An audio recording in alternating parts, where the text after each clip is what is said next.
নমস্কার, কেমন আছেন সবাই? সোমাস কিচেনে আমি সোমা, সবাইকে স্বাগত। রোজকার মতো চলে এসেছি কিচেনে। আজকে বানাবো একদম নতুন একটা স্টাইলের, একদম আধুনিক স্টাইলের সোয়াবিনের মালাইকারি। সবাই তো আমরা সোয়াবিন রান্নাই করি, সবাই রান্না করে, কিন্তু এটা একটু অন্য ধরনের। তাই প্রত্যেক বন্ধু প্রথম থেকে দেখার অনুরোধ রইল। ভালো লাগলে প্লিজ লাইক কমেন্ট শেয়ার করবেন নতুন বন্ধুদের জন্য। তাহলে চলুন রান্নাটা শুরু করি। আমি এটাকে বলে দিই, প্রথমে আমি নুন দিয়ে গরম জল দিয়ে ফুটিয়ে রেখেছি। এর মধ্যে দেবো হলুদ গুঁড়ো সামান্য, সামান্য লঙ্কা গুঁড়ো দেবো, 1 চামচ সর্ষের তেল দিলাম, জিরে গুঁড়ো দিলাম, পেঁয়াজ কোচানো দিলাম,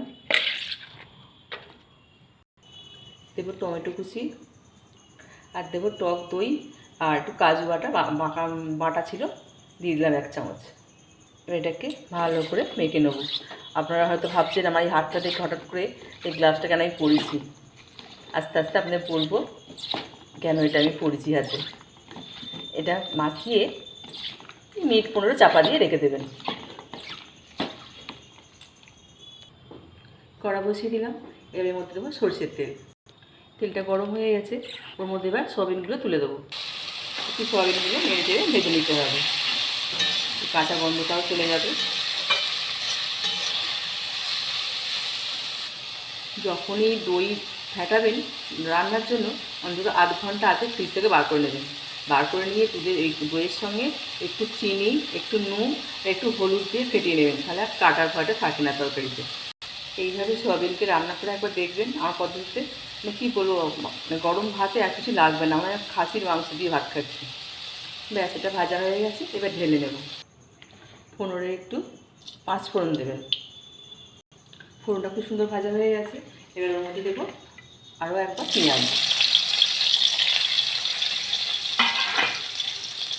পেঁয়াজটা একটু হালকা করে ভেজে নেব।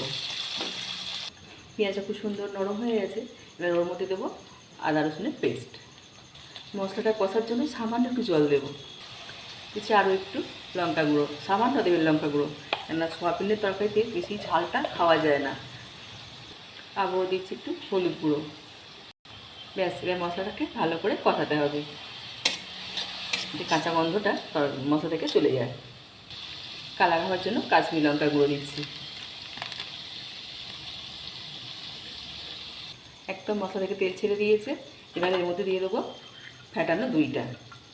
দইটা যখন দেবেন অবশ্যই আঁচটা কমিয়ে দিয়ে নাড়াচাড়া করবেন, তাহলে দইটা আর ফাটবে না।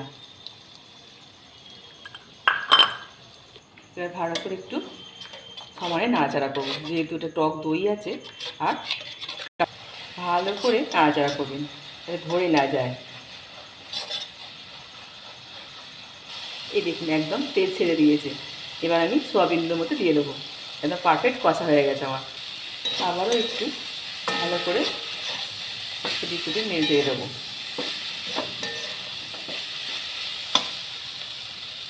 এবার এর মধ্যে জল দিয়ে দেবো। জল দিয়ে দিলাম, একটুখানি ফুটতে দেবো। এই রান্নাটা একটু বাটার দিয়েও করতে পারেন। দেবো সামান্য নুন। কেউ যদি এর মধ্যে আলু দিয়ে খেতে পছন্দ করেন একটু আলু দেবেন। এবার দেবো আমুল দুধ, এটা ফ্রেশ ক্রিমও দিতে পারেন। আর দেবো ঘি। এবার গোটা গরম মশলা এর মধ্যে দিতে পারেন। এটা লুচি, পরোটা, ভাত সবেতেই কিন্তু ভীষণ ভালো লাগে। মানে আপনারা তো একবার ট্রাই করে দেখতে পারেন। যা সময়টা পার হয়ে গেল জানেন, আজকাল আমার হাতের গল্পটা করা হলো না, কালকে বলবো। ব্যাস, আমার হয়ে গেল সোয়াবিনের মালাইকারি। ভিডিওটা ভালো লাগলে প্লিজ লাইক কমেন্ট শেয়ার করবেন নতুন বন্ধুদের জন্য। তাহলে আজ থেকে শেষ করছি। সবাই ভালো থাকবেন, সুস্থ থাকবেন। দেখা হবে রান্নাঘরে নতুন কোনো ভিডিও।